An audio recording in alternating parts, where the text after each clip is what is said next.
What up, what up? Welcome to the Sneaker History Podcast. My name is Nick Ingvall. Got a special episode for you today with two of my good friends in this sneaker space that are, I would say, like doing some really interesting things, but more importantly, keeping kicks clean, making sure that people have nice looking shoes on their feet. So I want to welcome Marrio and Barry to the show. How you guys doing?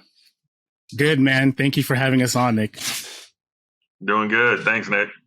Of course, of course. So if you're not familiar with sneaker history and this is your first time tuning in, welcome.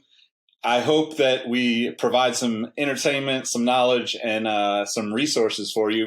But I will say that both of these guys are a member of our Discord and Patreon community where we're we've kind of built a nice little community. And I think that, one of the things that I wanted to do with this is get people on the podcast to talk about, what they do in the sneaker world, because not everything can be seen on Instagram. Not everything can be seen on YouTube. And I think that there's more community out there than is displayed on social media. So I wanted to have both Barry and Marrio on today because, and I'll let them get into their backgrounds, but they both work on cleaning shoes, restoring shoes, the passion for sneakers runs deep. And I think that that's something that, especially if you listen to an episode that we talked maybe a couple episodes back about the refurbished shoes at Nike, right?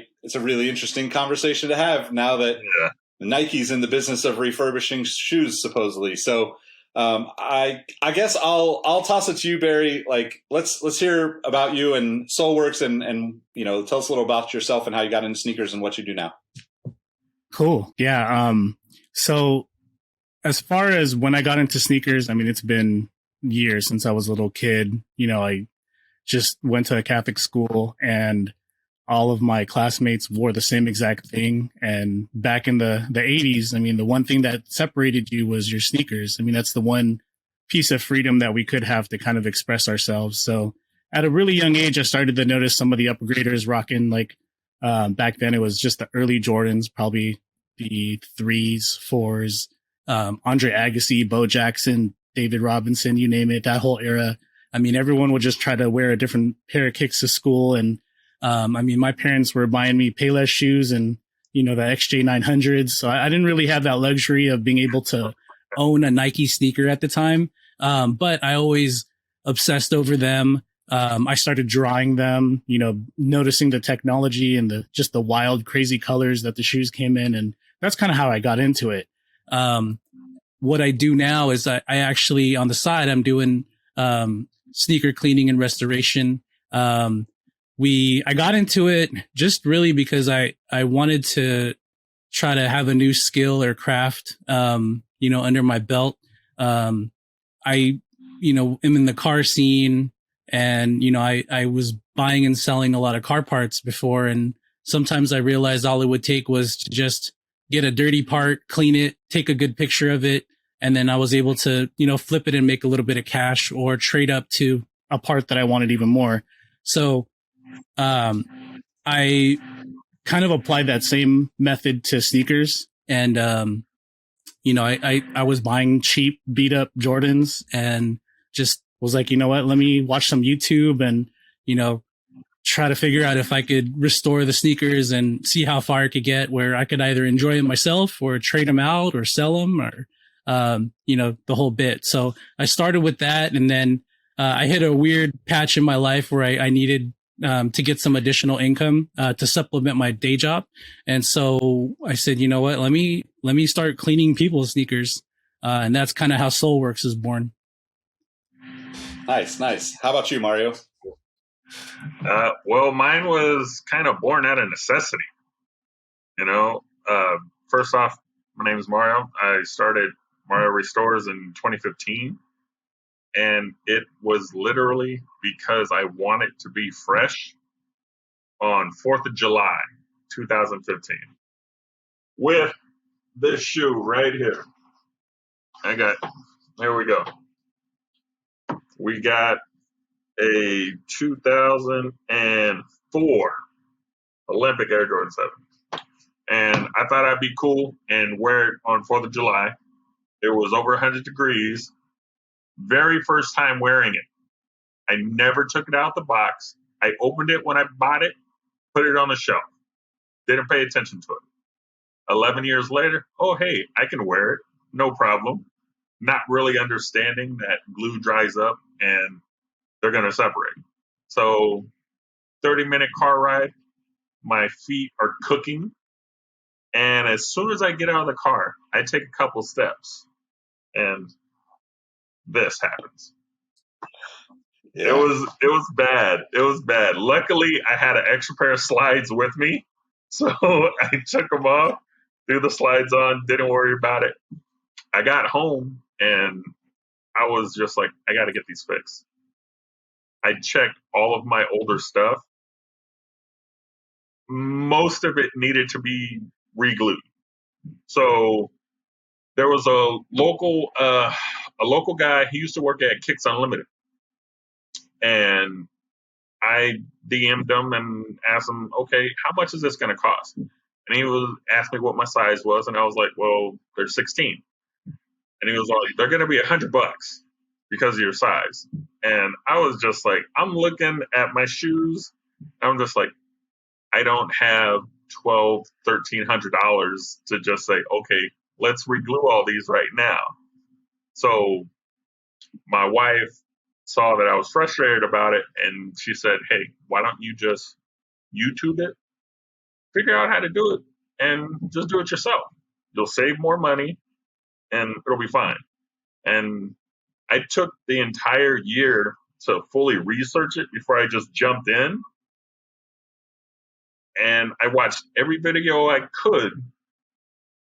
And then 2016, like April, around there, I just started doing my own, started cleaning a couple friends. That led to coworkers. Coworkers led to friends of friends of friends. And here I am today.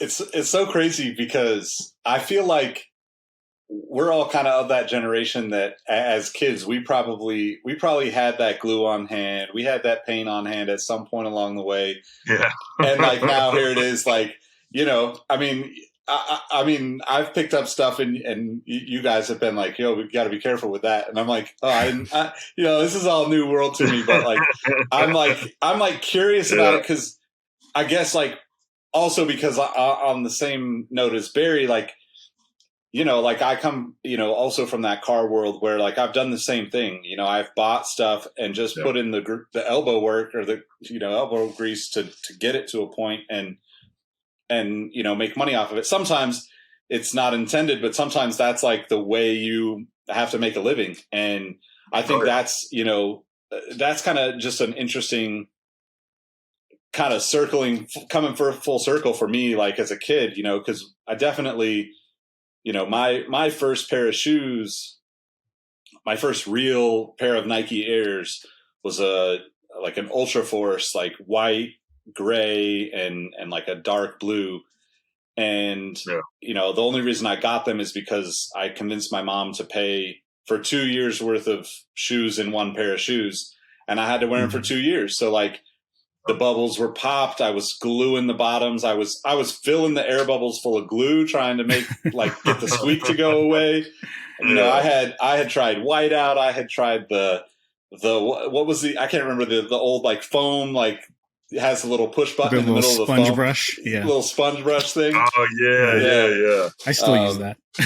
The kiwi white. Yeah. That's what I was thinking. Yeah. But so what like, I guess what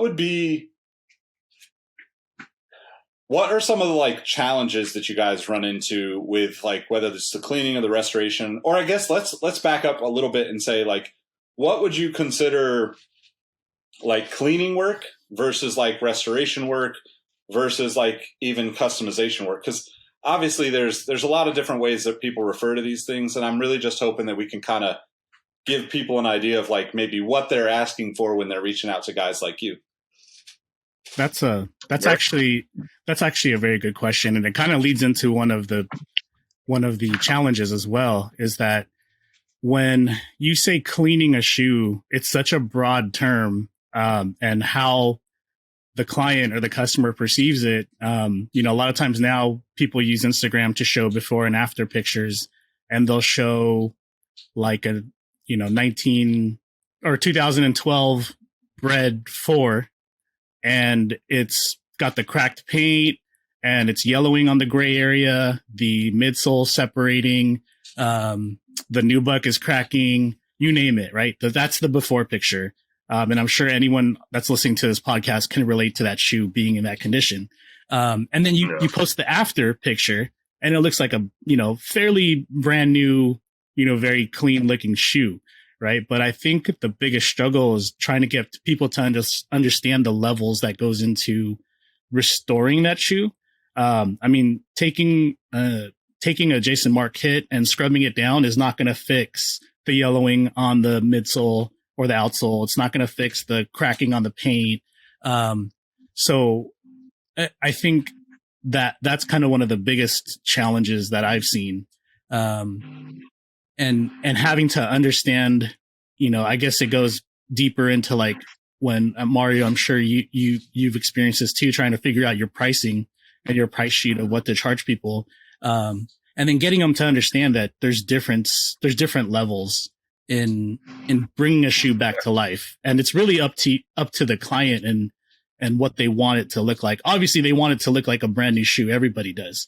But I think one of the challenges is getting them to understand like, hey, I can't just like scrub this and magically make it look brand new again. There's a lot of work being put into each job.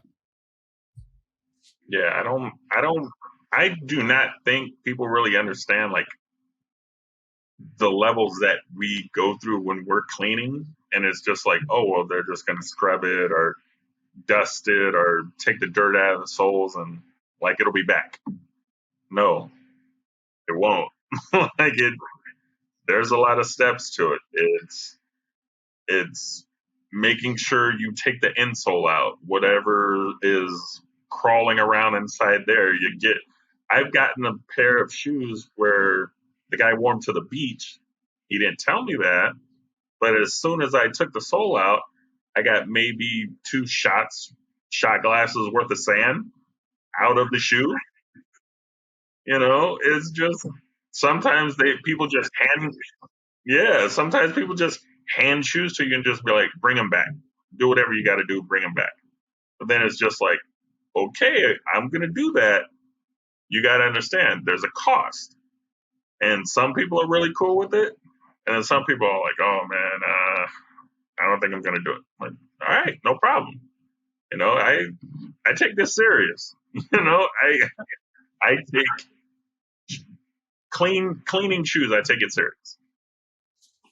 Definitely. I also think too, like if you look at it depends on the sneaker. Like if you look at something like, let's say an NMD, just a basic NMD, a lot of people nowadays, especially with all the content that's been put out there, they know that if you take that shoe and you throw it in the washer with some decent soap, run it through a mild cycle and then let it air dry, the shoe's going to look pretty close to new. I wouldn't say dead stock, but it's going to be pretty clean. Right. So what they don't really see, though, is that if you don't scrub the shoe completely and just throw it in the washer, you're still going to have dirt there, even after the wash cycle is done. If you don't detail the sole, the boost is notorious for yellowing, staining if you stepped on things, and just having these wild, weird, like little nicks and stuff in it. I mean, if I throw the shoe in the washer and charge you $15 to do that, it's going to come out and you're probably not going to be 100% happy with it. But then, there's more levels to it. Like what Mario was saying, you can go back and you can try to refurbish the boost, either unyellow it naturally or try to repaint it or customize it. I've had a lot of clients say, hey, you know what, this boost is just like done. Can you do anything about it? And then, there's ways to paint it. How long is it going to last? That's kind of a different story. But it just takes a lot of trial and error to kind of give people their options. I know for me, it started off with doing the easy stuff, the NMDs, the Ultra Boost. And as I kind of progressed, I didn't progress intentionally, because for me, when I decided, hey, you know what, I'm going to need this extra 15, 25, $30, that I'm going to start charging people. I need it. So I was like, I'm going to keep it easy. I don't want to do bread fours and do repaints and midsole swaps or reglues, because that's just a lot of work and it's going to take a lot of time to make the money I need to make right now. So I started with the easy stuff, right? I hit up my coworkers, give me your Ultra Boost, give me your NMDs that you guys wear to work. So sure enough, I was knocking them out. And I remember the first time it kind of sunk in where, I was kind of scared, shaking a little bit, was I had a Air Max 90, but not the regular retro. It was like an Ultra. And so it was like a hyperfuse overlay, not really plastic on top of the shoe. So I was like, oh, this is a piece of cake. Like, the shoe's pretty clean. I'm going to throw it in the washer, close my eyes, make my $20 and be done. Threw it in the washer. The infrared paint came off. The black paint came off. And I was like, damn, I just screwed up this guy's shoe, like, completely. He's probably going to listen to this too. His name's James. So thank you for understanding. So, lesson learned. I was kind of shaken up after that. After I took him out of the washer, I was like, dude, I told myself I'm not going to paint anything. I'm not going to glue anything, but I just screwed up this guy's shoes. So what I do, I have to learn how to paint. And by the way, it has to look pretty close to dead stock, because, he's going to pay me for this. And so I hit up the customer immediately. I was like, yo, sorry, man. Like, this is what happened. I sent them pictures. I was like, but I've already ordered the paint, so I'm going to take care of you. Thankfully the paint matched, without having to do anything crazy. And then I ended up just having to kind of wing it. And that was my first experience with, like, 1, messing up a shoe, 2, being too confident about what I'm doing. And then 3, having to figure out, okay, if I mess something up, there's usually a way to repair it. And that kind of led to doing more things. So I started getting a little bit more confident in, 1, just taking on things I wasn't sure about completely, because then I figured, all right, let me just figure it out afterwards if I screw something up. But 2, just kind of understanding, like, hey, I need to explain to the customer a little bit, like, this shoe has this material, this material, this material, and this material. This could happen, this could happen, this could happen, and this can happen. And so that was a learning process in itself, trying to get it. So was that cleaning job worth $20? Probably not, because I spent a good 12 hours trying to repair it, not to mention having to buy the paint and, all that stuff. But it was a lesson learned. So, I mean, the return on investment was good. And the fact that I kind of stumbled upon the fact that, hey, this isn't just scrubbing shoes and giving it back to them. There's a lot more, at risk. But I'm also kind of stubborn in that, I'm passionate about making the shoe look as good as possible. And it's been kind of a catch-22, because a lot of hours, I know, Mario, this for sure, a lot of hours are uncounted for, right? I'm sure you've spent 24 hours on a project and you only got, $25 back for it. But as long as you're happy and the customer's happy, that was kind of the biggest takeaway from that. Definitely. Yeah. Have you had similar experiences like that, Mario, where, like, you just, a situation where it's like that oh shit point where you're just like, okay, what's next? I did the worst thing possible that a lot of restorers do in the beginning, and I drowned myself with customers. I took on too many projects at one time, and I took too many projects that I wasn't familiar with. And a lot of new restorers do that because they just think, oh, I could get it done. I can knock it out. Oh, no problem. I could get it done. I can knock it out. Well, it's not that easy when you have a regular job. You got a wife. You got 2 kids with sports and dance and school going. It's not that easy, but I still have the shoe because I ended up having to buy it from the customer because it was a 99 Griffey G6. And he wanted it restored. And I said, no problem, I can do it. And he had already showed me that the midsole was crumbling and all that stuff. And I was like, all right, no problem. I can sole swap. It's cool. Little did I know that with every retro, Nike tweaks the dimensions of the midsole and everything about the shoe just ever so slightly, to where I went through 3 different donor soles out of my own pocket. I didn't charge the guy. So I'm at, I want to say I spent like 130 with 3 different shoes. Same size up, or half size up, half size down. None of them worked at all. None of them worked. And I kept on trying to reason with the guy, letting him know throughout the entire process, hey, this is what's going on. I bought this donor. It doesn't work. Don't worry about it. You don't have to pay for it. But I'm just letting you know it's going to take more time. And time just started going and going and going. And he was getting upset. And I was just like, look, can I just buy it from you? Like, we're at a loss because I can't, I cannot find a donor where the fitment's just going to be perfect. So I ended up shelling out $300, and I have a Griffey G6 with no midsole, just sitting on my rack. But lesson learned, and I don't drown myself no more. I don't take on projects to where I think I can do it. I take projects on where I know I can do it. I know I'm going to kill it, and the customer is going to be excited to get them back. So but that's a tip. Yeah, I was just going to say, yeah. Do not drown yourself. Give yourself time. Do what Barry did. Take the easy stuff first, and just learn and grow from the beginning. And you don't have to jump in. Like, baby steps, man, until you get comfortable doing all the restores, doing all the repaints, knowing the difference between suede, nubuck, durabuck, pebbled leather, like all these different materials on the shoes. Until you learn all that, don't rush into it.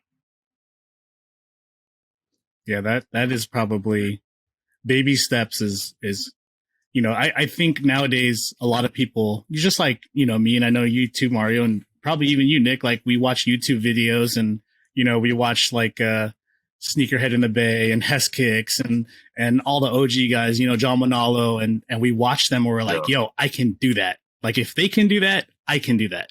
And that's how we start, right? But what we don't see is exactly what Mario said. You will at some point overwhelm yourself. You will at some point take in too many projects, or projects that you're just not, well versed enough with. And the struggle is that I look at sneaker restorers, whether you're a cleaning guy, whether you're a custom guy, we're artists, right? So this is our craft, and we're passionate about it. And if, I know a lot of people just don't like putting stuff out there if it's like half-assed. I don't do this for the money. I do it because I like to see the results that I've been able to accomplish. And, I like to remember the process of like what it took to get there. Like, when you guys invited me on to chat tonight, I was like, dude, it's been months since I've done anything with sneakers. But I went back on my Soleworks page today and I started looking, and I was like, damn, those are some great times, and some of it was just like, hey, I knocked this one out of the park. Some of them is just like, dude, I screwed this one up royally, but I fixed it, and just kind of looking back at that track record, it makes me feel good. But as far as, taking in too many projects, that is probably, that can be your worst enemy. I mean, it's a good thing to be busy, and I firmly believe that. Like, you always want to be busy, but time management and just being able to say no.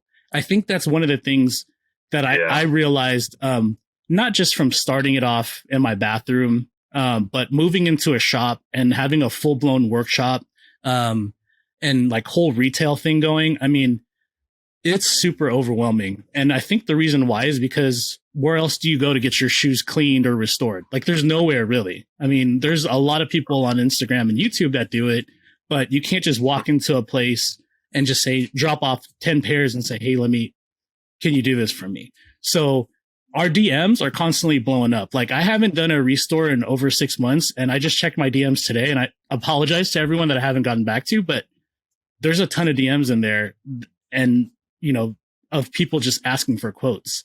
And that just tells me that people are actively seeking it.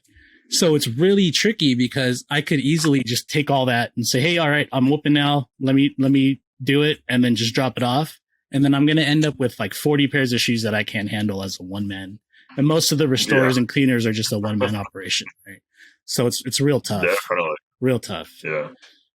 So with like when people are coming to you guys for cleanings, restores, whatever it is, what is like the best way, or I guess what's like the most common question that you get, and like what is like the,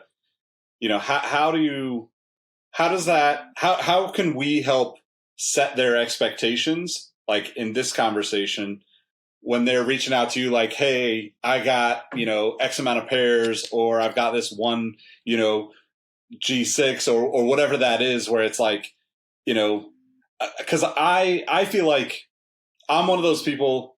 I do the same, like, just like you said, Barry, like, I've got a garage full of YouTube videos that inspired me to start, but most of them are not finished projects.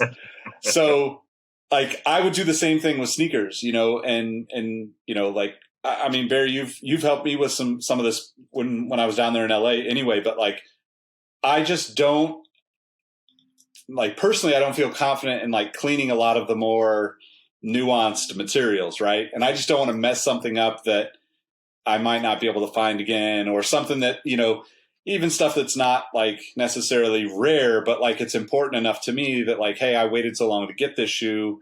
I want it to be, I want it to look the best it can.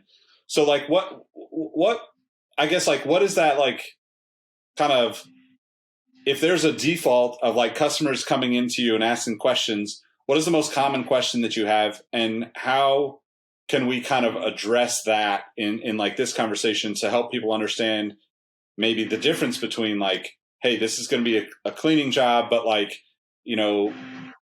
other than, like you mentioned the Jordan 4s, but like, I know there's a lot of other elements to that, right? Like, in terms of like what a restoration would be versus like just like a simple cleaning and like, the in and out process, I guess, of that. Yeah. Well, I mean, a lot of the DMs I get usually start out with, "Sup, bro? How much for a reglue?" Mm-hmm.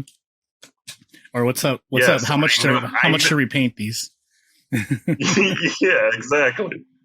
But I try to answer everyone who sends a DM. I try to answer within that day, and my response is the same for everyone. Hello, thank you for contacting me. Can you please send me detailed photos and a description of what you would like done to your shoes? And I would be able to give you a rough estimate on the work. And that future customers should approach restorers, customizers, anything. Know what you want done. Just don't say, oh, hey, how much for a cleaning? Like, okay, what shoe is it? What if it's a certain shoe like an Olympic 7? What year is it? Is it an original? Is it a retro? Is it a newer retro? Like, I need to know these things. And it's just, okay, do you need it by a certain time? Is it something I could put on the back burner that you're just not worried about, that you're not wearing, that it's already separated? Or if it's like, no, I need these done now. I need them in 2 days. Well, okay, that's fine. We can do it. It's just going to cost that little bit more. But a detailed pictures, and keep the pictures in the chat. Mm-hmm. Like, don't let them, keep them in the chat. Yeah, don't let them disappear. Exactly. Detailed pictures and a description of what you want done. That will help out everyone. I've thought about actually trying to create some type of either app or at least website that had like a detail form that you would just submit with pictures, and that asked very clear questions. But the reality is most people are just hitting you up on Instagram saying, yo, how much for a reglue? Or they'll send you a bunch of pictures, but then their only description is how much. And I'm like, well, how much what? Are you trying to sell me the shoe? Do you want me to clean it? Like, what exactly do you want done? So I think, Mario, you hit the nail on the head, man. We just need details as far as, I mean, you could even go as far as, hey, what can I get done for this shoe for $20? You know what I mean? Because sometimes they're like, hey, I want this, this, and this. I want it to look BS, but then I'm only going to pay you 30. Well, sorry, but it's going to cost you like 150. You know, and by the way, your midsole is going to crumble after you wear it one time. So, I mean, there's, I guess it boils down to, and this, like, from the business side, it really, this is where I really had to plan, because everyone has a different reason for wanting to get a shoe clean, whether it's for sanitary reasons, whether it's because their mom who passed away bought them those shoes and they, you know, they don't even fit them, but they just want to be able to have them and display them, or whether they got married in the shoe. I mean, I've had all kinds of different reasons. Or if they just want, you know, they went to Coachella, trashed the shoes, and they just want them to look good again.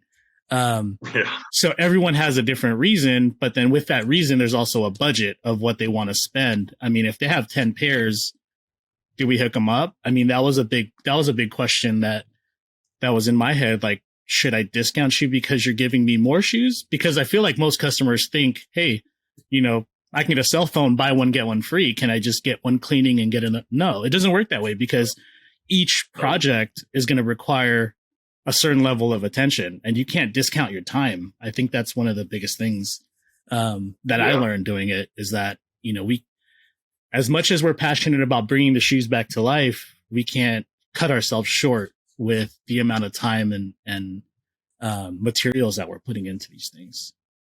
Yeah, that's a good point. It when it comes to, like, you know, like the detailed photos and that kind of thinking of, like, setting the expectation for potential customers before they, you know, kind of hit you with this, like, meaningless messaging stuff, right? Because, you know, like, I think we all get enough of the ridiculous spam on social media anyway. Like, it's even worse when it's like an actual human as opposed to some weird robot that's DMing us, you know? Like, what, like, I would, let's say on average, what are the most common, you know, things that you guys do in terms of the cleaning and the restoration aspects? And then, like what can people expect for, let's say, you know, that, like, entry level thing, right? Like, Barry, the question you, or, you know, the suggestion you made about, like, hey, what can I get done for $20? Like, I think that's a really interesting thing. And, like, let's maybe, like, think about, like, what would, like, $50 do? What would $150 do? What would people, you know, what would the difference be in that? Because I think, like, on top of, you know, just, like, not seeing it, obviously doing all this through, you know, social media changes so much about it anyway. But I feel like there's probably a lot of things that you guys see regularly that's just like, oh, yeah, of course, I've done this before. That'll take me this amount of time, which means it's going to cost this much, and yada, yada, yada. So when I was just pricing things out of, when I first started and just pricing it out of my bathroom, I was like, you know, $15, $25, $35, and then for a reglue, $60. Like, that was my, just whatever I can get with those. Like, if it was just a scrub down and throw in the washer, I would charge $15 for that. Take the laces off, take the insole out, you know, scrub the bottom, throw it in the washer. Or actually, scrubbing with no washer was $15. Putting it in the washer, taking the time to, like, have it dry and then detail it again, that was $25. And then I believe if it was, like, yellowing, and I needed to, you know, soul sauce it and kind of revive some of the yellowing, or maybe just minor touch-ups and painting, then that would be $35. And then $60 is what I was charging for, like, a full midsole repaint or, like, a glue. And that was just, like, just what I spit off the top of my head. So moving into a shop and getting not only a lot more shoes, but getting a lot more different types of projects, I completely had to rechange that structure because the pricing just didn't line up with the amount of time and then my overhead cost at that point. So obviously we had to raise the prices, but with that raise, I had to be super detailed on the price sheet. And what really worked was doing like an a la carte type menu. So let's say you give me your shoe and there's gum on the bottom or tree sap or something like that. You know, we would charge $10 to remove all that. Right. And then if we wanted to scrub the upper of the shoe, that's $15 if it's leather. It's $20 if it's synthetic or like a Ultra Boost knit, prime knit type material. And then if you wanted to touch up paint, you know, like let's say you have a newer Jordan 4 that just you gashed it and we needed to touch up just a little bit, not repaint the whole thing. You know, that's an extra $15 to $20, right? So then when you're adding all this together in your head, you get to this bundle, and then you're trying to upsell to the bundle. The bundle would be, you know, whether it's 35 or 50 or whatever your price is for like let's say your premium detail or something like that. So that's one thing that really helped me. And then anything involving sole saucing and minor reglues, you know, that actually bumped up to a different category. And then full repaints and you know, full reglues and things like that. That was kind of on the high tier. So I think just having that little a la carte menu and showing people like, hey, if you want me to take, you know, gum off the bottom of your shoe, it's $10. And then they're like, okay, well, that's a lot of money to take gum off a shoe. But I mean, Mario, you can attest, it's not very easy to take gum off a shoe. Yeah. Not at all. You know, or tree sap, or I mean, I don't know what else. Yeah. I've gotten feces, you know, I've gotten everything. And it's just not, not an easy thing to handle, you know? Yeah, no, not at all. I've gotten the gum. I've gotten the hot glue. I've gotten the tar. I've gotten blood. You know, I've gotten throw up. Like they take time. You know, I'm not just gonna get like a big scrubber and get at it. I'm going to get a detailed picker and I'm gonna clean it to where it's gonna look like how it looked when you bought it out the box. Like I'm not gonna half-ass anything I do. And yes, it does take me time, but you want that. You want me to take time with your shoe because I'm gonna get it looking back to dead stock. Like when I started this, I couldn't I didn't think in my mind, oh, I'm just going to try to clean it just a little bit and just get them out the door. No, I want the person to feel like they're getting a brand new pair of shoes when I give them back to them. So does it take a little time? Does it take extra coffee at 2 a.m? Yeah, it does. Does it take a third coffee when I wake up at 6 or 7 a.m? Yeah, it does. But I love doing it, you know? So it's not like, oh man, I got to get up and do all this. No, I love doing it. Yeah. And I love the reactions I get from, man, like, how did you do this? Like, damn.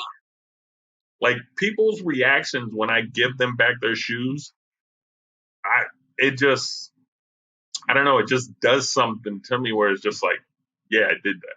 Like I killed that. Yeah, I did. So you're welcome. Here's your brand new pair of shoes, you know? That's the best feeling. Just knowing that, you know, that's your reward right there. I mean, they don't even have to say anything. If just them looking at it and just looking like you can see that look in their face, like, wow, how did they even do this? You know, that's probably one of the best feelings, more than like, you know, if I get 100 likes on Instagram. Like I'd rather see the person's reaction. You know, I'm sure you've had it to where it was super emotional, even, you know, giving someone their shoe back and they're just like, oh my gosh. And they're either in tears or just like super ecstatic. You know, that's a big reason why we do this. Yeah, definitely. Early on, I I did a pair of Timberlands where he had lost his friend that night, and they were, partying and all that stuff, but he lost his friend, and he just had him in his closet for 2 years. And then he heard about me, he got him to me, and he said there were just so much meaning, and that was his last bit, of just being with his boy.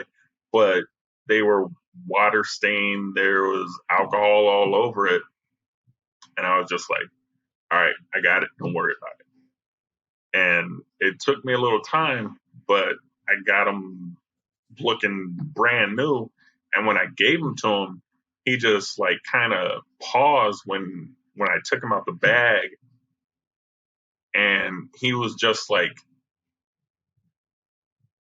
really happy, like he just like kind of like felt complete again, not really like putting it on that level, but it was just like it was something that just tug at him. And I was like, I didn't know the full story, but after he told me, and I was just like, oh wow, like it's crazy. But he was overly happy with how they came out, and I was excited for him, and Yeah, Hey, that's crazy. hey Mario, I got a question for you, man. Do you ever get it? This might sound kind of weird, but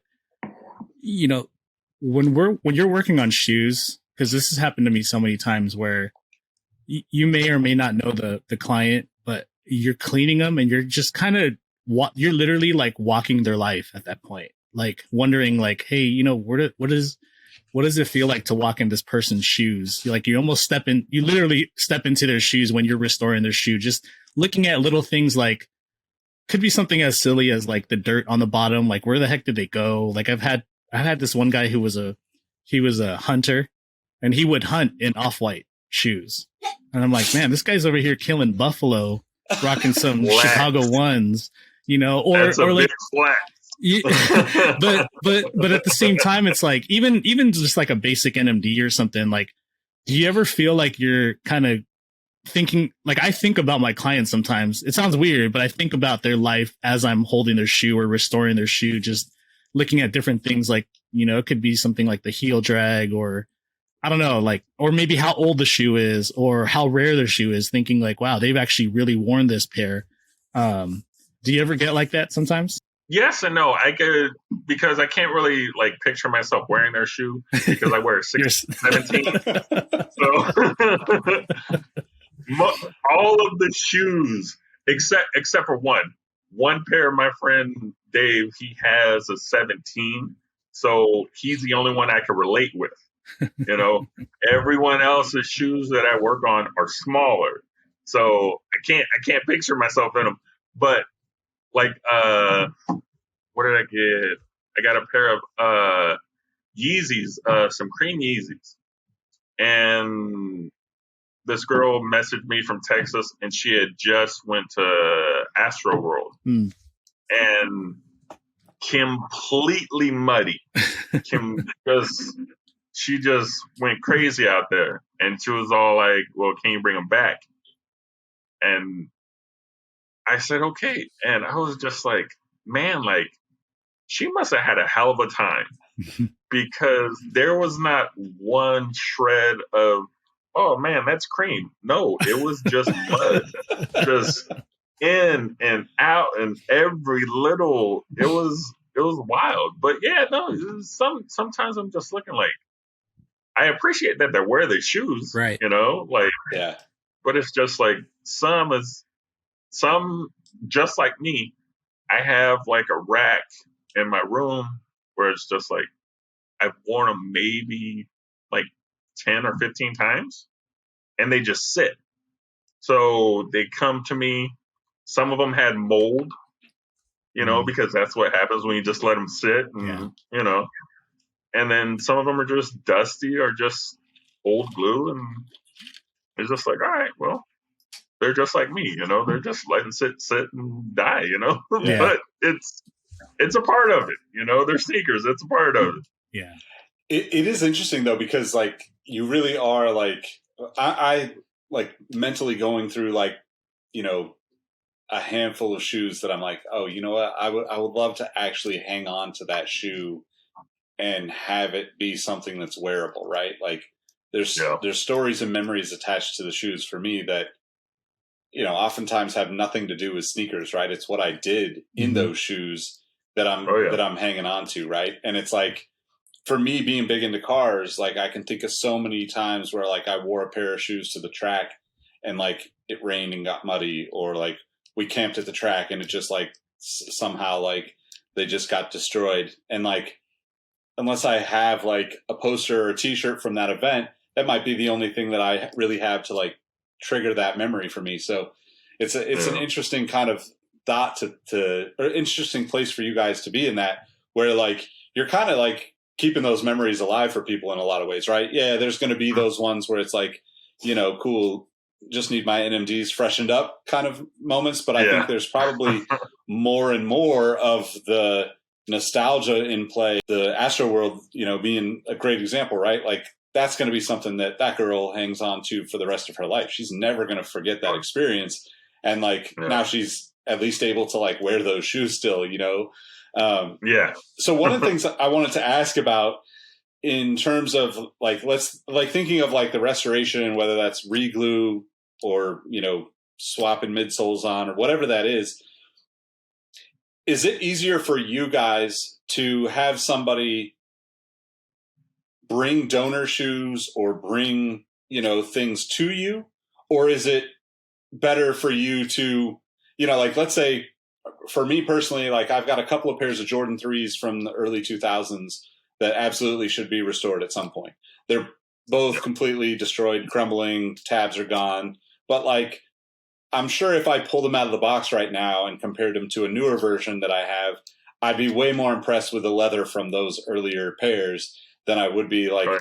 I mean, don't get me wrong. I'm one of those weird guys that actually looks at the Jordan 3 and thinks that's my rain shoe, because like that plastic leather that they used for a few years there was almost as indestructible as foam posit. So it was like, hey, like that works for me. But like, I guess like for people that are thinking about doing something a little bit more in depth, like what's the best approach for them to, asking you guys for help with it? Like, should they go out and, hunt down those, donor pairs, midsoles, etc. first, or should they talk to you guys about it ahead of time?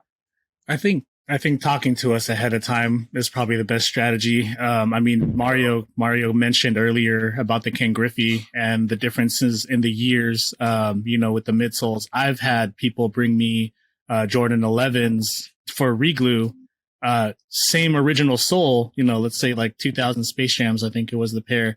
It was the same sole, same size. It came from the shoe, but the midsole had shrunk.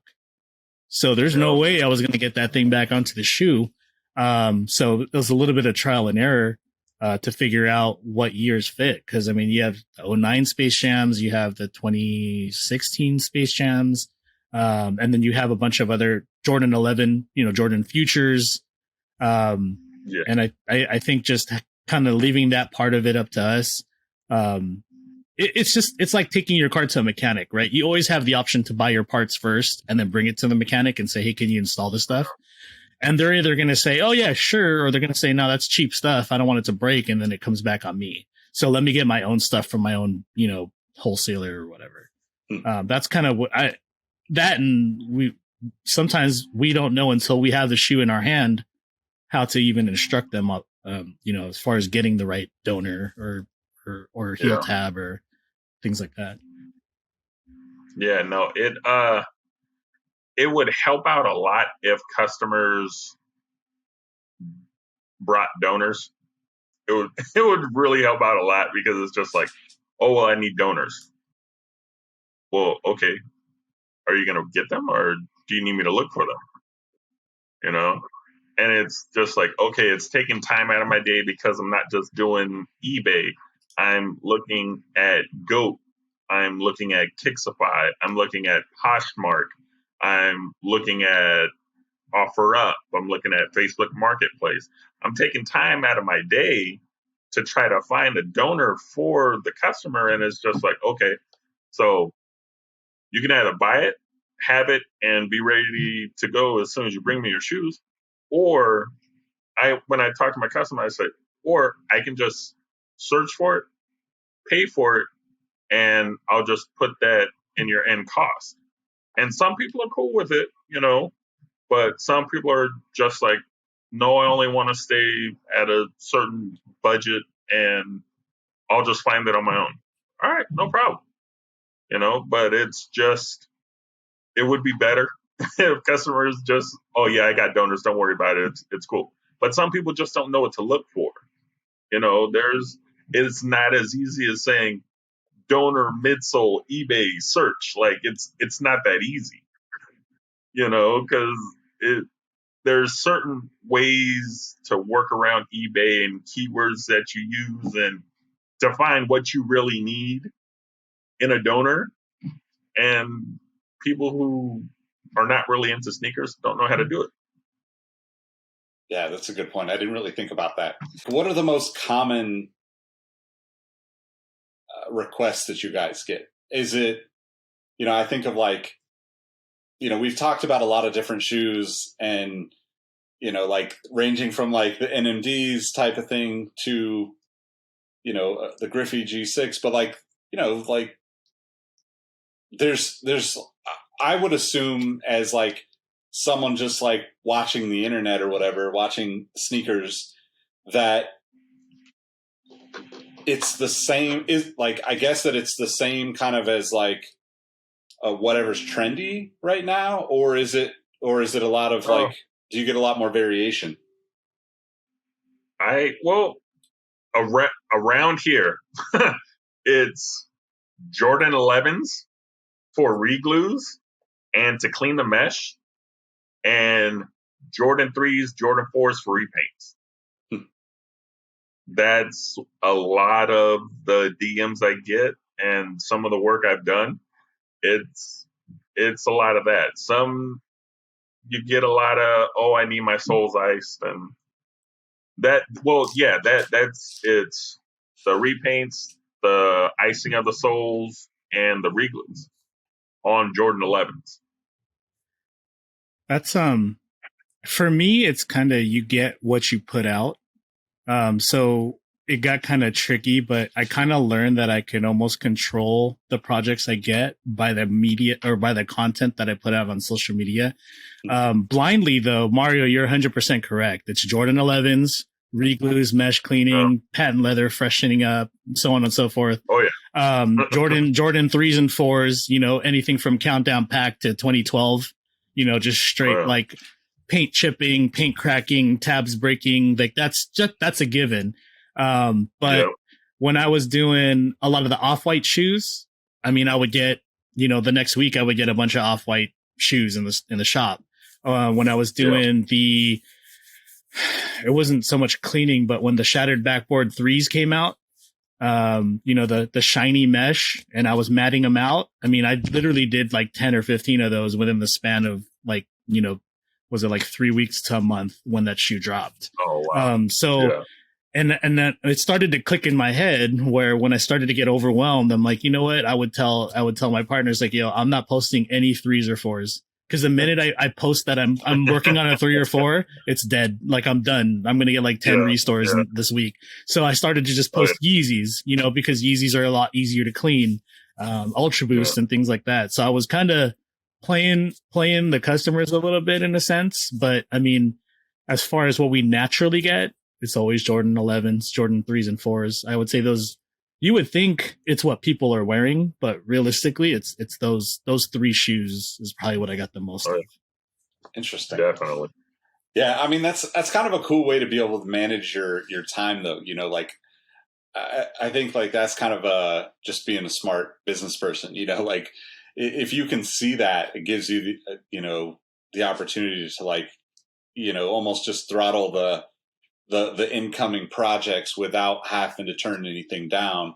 And I think that's better for the customer experience anyway. So it's like, in the long run, that's probably the best thing.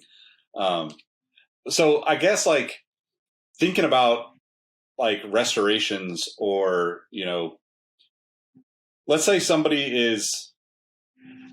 is after a very particular shoe, and, you know, I don't know, like, let's just go back to the G6, right? The old Griffey stuff, like a lot of that stuff has not come back. It's hard to find, you know. Yeah. And Yes. and so for people that are looking to, like, kind of, I guess, carry on that legacy and memory of whatever that shoe is, what would you suggest for them in terms of, like, seeking out pairs for that and to have them restored, or to, you know, are there any things that, whether it's materials or, you know, even like cushioning technologies, that are just like, yeah, that stuff is just not coming back ever. You might as well just kiss it goodbye and, you know, put it on the wall and forget about it. Like, what are some of the things that you would suggest for those kind of, like, consumers that are looking to have something restored like that? Well, I've been looking into hybrid swaps, where I've seen a lot of pages. I don't recall their names right now, but there's like one or two pages I follow where I'm seeing some really clean work, and I want to try doing it. And I know a lot of the default soles they use come from the Mike Trout series. And that's like a perfect fit for the older Griffies, the older Nomos, the older Kenny Loftons, you know, some of those older silhouettes where they're just beat to the ground. You get a good Mike Trout with, and most of them come with a translucent sole, so you could dye it or do whatever you want to it. But that, I've seen that works a lot. And I'm working on something. I'm not going to say what it is, but I'm working on a couple of projects where there's going to be a hybrid swap going, and it's going to be pretty cool. Nice. Yeah, I agree. I mean, at some point you're going to have a shoe that is just, you know, like the soles never kind of come out again. So your option is to either A, display it as is with a crumbled sole in like a box or something and just, you know, keep it for that memory. Or B, if it's one that, you know, you'd actually like to enjoy and wear again, I mean, maybe look into a hybrid swap. I mean, I've seen some really clean, like, you know, just Air Maxes. You know, you can almost take any Air Max upper and mat any Air Max, you know, tooling on the bottom, and it'll look great. I mean, for the most part. I mean, we've seen plenty of examples that Nike's actually released, but you know, I've seen a lot of customizers and restorers pull off some like really dope stuff. And the end result is that you have a shoe that it went from being something, you know, that you really like to something that not only do you like, but now you're the only one that has it. So I think that's definitely, if when the customers are just down and they're open, I mean, that's kind of the best kind of customers I've had. Like, yo, here's this shoe, do whatever you want to do, charge me however much you want to charge me, and take however long you want to take. You know, that's always the best scenario. I mean, obviously, it doesn't always work out like that, but as a creative person, if you have that freedom, like, that's going to be some of your best work. Because when I look back at some of the stuff I've done, and it's always been those situations where I've had that freedom to just do whatever. Yeah. To do whatever, and don't worry about it. I don't have a time limit. Just get it done and get it to me when you get it done. Exactly. That's the best. That's the best.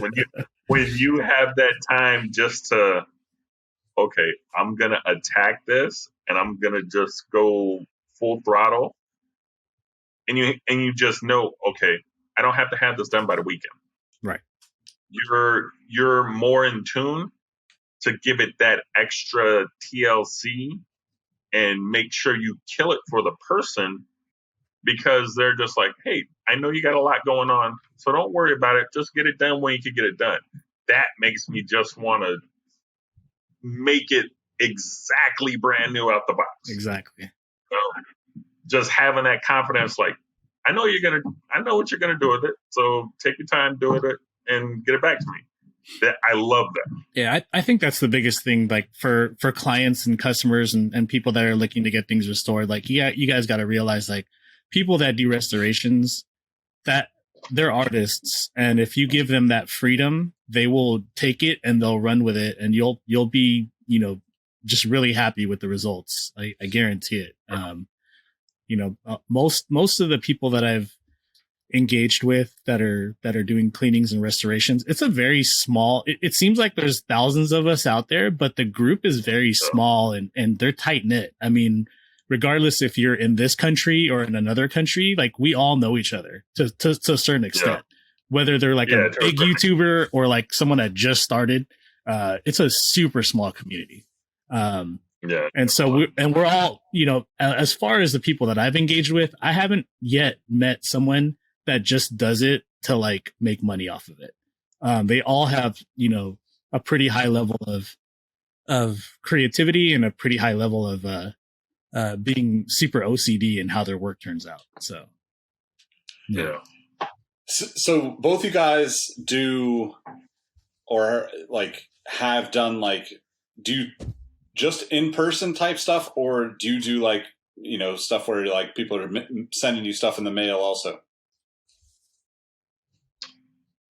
I've gotten both. I've like I said, I've gotten the Texas stuff. I've gotten stuff from Canada, from Oregon. It's most of the time just get it mailed in. If it's local and I know the person, you could meet me at my location that I have for meetups.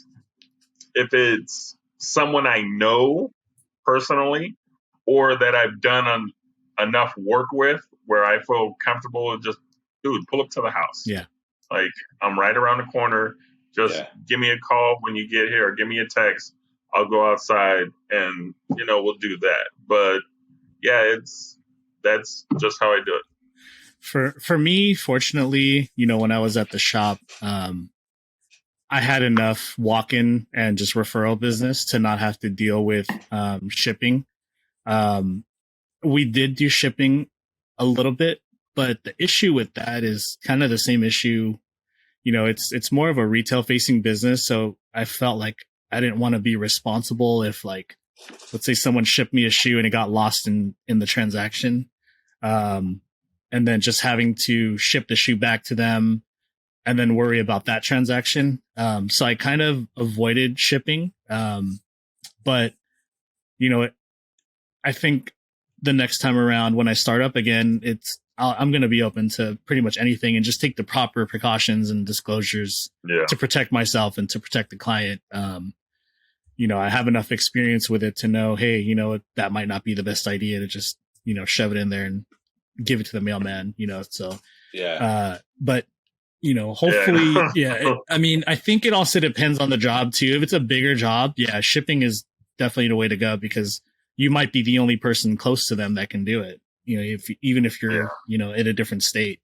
So, And if you're like kind of like sketched out on it, just pay that little bit more for insurance, and just let them know what the shipping cost is, and say, hey, this is how I'm going to do it. And you got to say that up front. It's just like, all right, customer, you're going to pay shipping both ways, and put insurance on it, because if anything happens, you're going to get your money back regardless of, stolen, damage, whatever. Just so we're clear on that. And that helps out a lot. It puts me at ease. It puts the customer at ease, and we just keep it going. Yep. Yeah. All right, so we're getting close to wrapping up here, but I'm gonna kind of put you guys on the spot, since you guys are subject matter experts here for the people that are listening and watching. So, what are I'll flex a little bit on this, but what are 2 or 3 tips that you would give to the do-it-yourselfer at home that just wants to, like, freshen up a pair, or maybe if they're feeling adventurous, throw a little paint on the midsole of those 4s or whatever? What would be your tips for them kind of starting out at home if they want to try to get into this whole world? I would say be fearless. I mean, if you have a shoe that's already damaged in some sort of way, I mean, what can, just do it. And, take from my experience, if you mess something up, just take a deep breath, calm down a little bit, maybe set the shoe aside and go back and, redo the process. There's enough information out there, and Yeah. there's enough people out there that you could just simply DM. I mean, you can DM me and just say, don't even ask me for a quote. Just say, hey, how would you approach this? I mean, that's kind of the thing that I learned, and that's how I progressed. Is not always from making mistakes and fixing them myself. It's from the plethora of knowledge that's out there, whether it's YouTube or just shooting a DM to like myself, Mario, or any person on Instagram. I guarantee you, if you DM a restorer, they will, if they're able to respond, they'll give you tips. I mean, I haven't met anyone yet that's like super shady on how to approach a certain material. There's a few, but there's a few people that just might not want to be willing to share their secrets, but for the most part, especially for the hobbyist, we're people just like you. At one point we didn't know what to do, and we either got the information from someone else or we looked it up on YouTube and it was already there. But be fearless. That's kind of that would be my best advice. Yeah, mine's along the same line. Just do the research. Like Barry said, there's so much information out there already. Like, you don't need to be in Facebook groups saying, oh, how do I get the stain out? Like, YouTube it. And if you can't find the answer through YouTube, then just start asking people, DMing different restorers on Instagram. And most of the time you're going to get a response and it's going to help you out. That's how I started out. I needed help on how to prep a foam posit properly, because I was going from an all white foam posit and I was blacking it out, but I did not want to do it half-assed.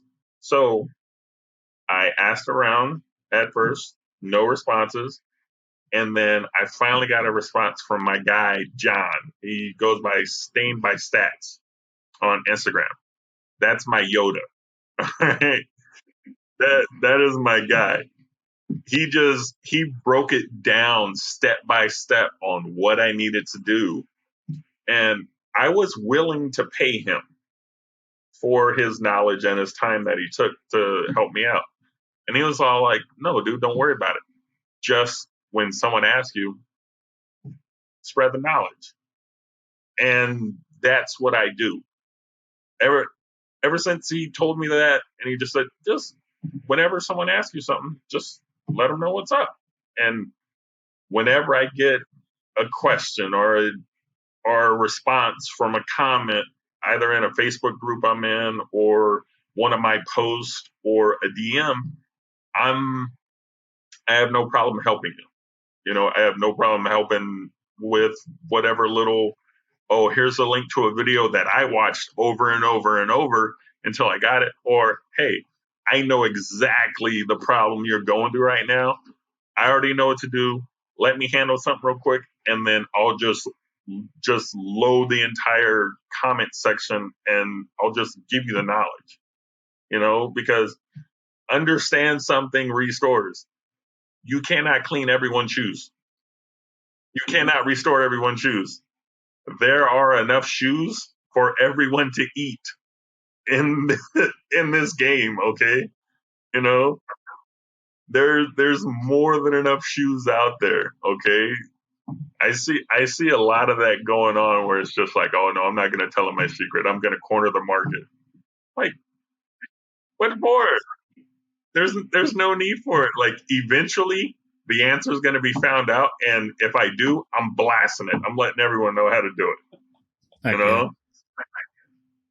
Yeah, but that's just me.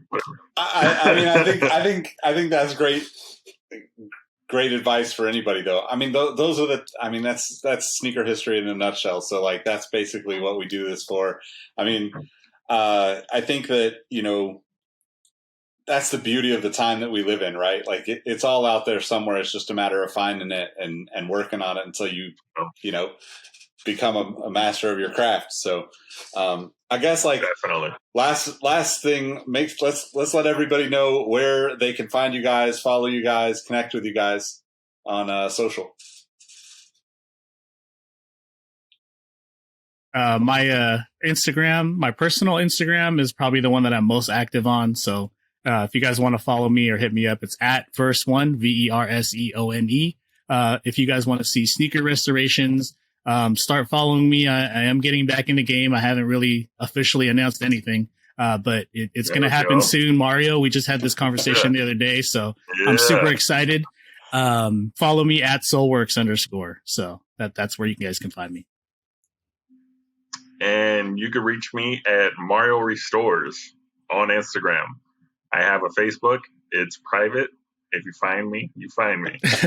But I am going to be going hard into customs this year. Nice. I told myself that at the beginning of the year, and it's happening. I just got done with a big custom these past couple days, and I'm going to be doing an even bigger golf custom in the coming weeks.